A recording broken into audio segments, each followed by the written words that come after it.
Today is the 24th Sunday of the year. Our gospel is taken from Matthew chapter 18, verses 21 through 35. It is in fact the end of that chapter. And it's worth recalling the other texts in that chapter, which we've been listening to in the most recent Sundays. Who is the greatest in the kingdom? Fraternal correction, the lost sheep, prayer in common. It's about community life. Practically, concretely, one of the issues that inevitably arises is the one that Peter raises in today's gospel. How often must I forgive? The assumption, I think it is reasonable to suggest, is that Peter, or at least he was speaking on behalf of others who find it tough. All this forgiveness, because it's constant. The need to be reconciled with one another never ends. But Peter's looking for an ending 7 times, Lord, please. Jesus says, Peter, it's an infinite number, 77 times. In other words, Jesus is saying, Peter, forgiveness is not a work of human beings, it's a work of God, the infinite one. You will become a forgiving person to the extent that you live in communion with God and let God be God in you. God is the source of all forgiveness, not you and your willpower. It's not a question of tactics or strategies, activities. It's a question of a transforming presence. Now, I'd like to approach this text and the parable, which is quite a strange parable when you look at it, through the teachings of St. Bernard of Clairvaux. By any reckoning, St. Bernard of Clairvaux is one of the great human beings in the history of our world. St. Bernard lived in the 12th century. In 1113, he joined the reforming Benedictine Abbey of Cîteaux in Burgundy. He didn't just turn up on his own, he turned up with 2 of his uncles, 5 of his brothers, and about 24 of his mates. That indicates something of the kind of person Bernard was. A leader, highly intelligent man, deeply committed to the Christ life, as it turns out. He was sent to establish an abbey at Clairvaux. He did that. He also established out of Clairvaux another 63 abbeys. So he had a very busy life. But in 1124, one of his nobleman friends, and Bernard himself came from the aristocratic classes, asked for a treatise on humility.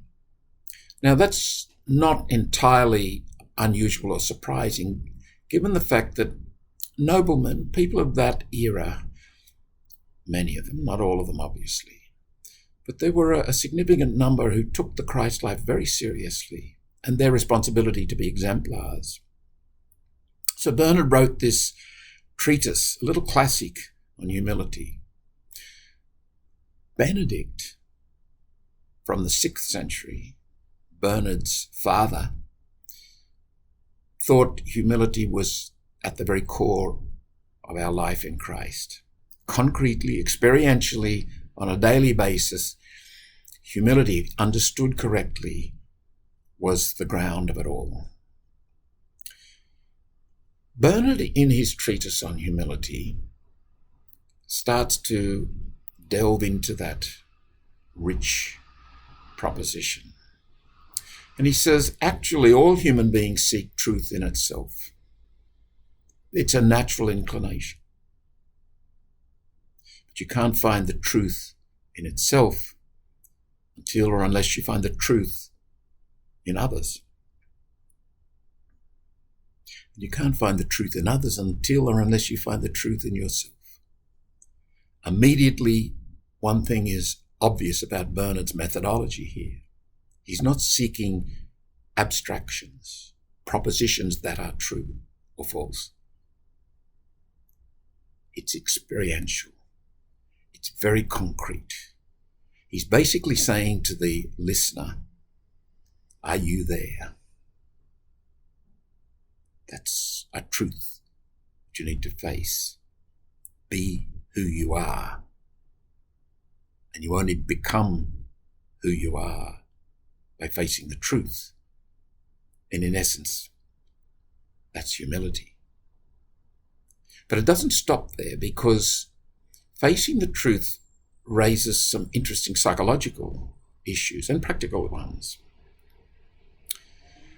For example, it implies one of the great questions that we all have to face in our lives. What do I do with my pain? Our culture doesn't address that question. Not in a constructive way anyway. How do you think people today address that question? And we all have to address it, even if it's unconsciously. Pornography is a common response. Drugs, alcohol, overeating, excessive work, violence. These are all evidences that people are not addressing constructively the truth of who and what they are. Because part of the truth of being human is to experience pain. We need healing. We need to be redeemed, to face that truth, to submit to that truth is the beginning of the human journey. Jesus said, I am the truth.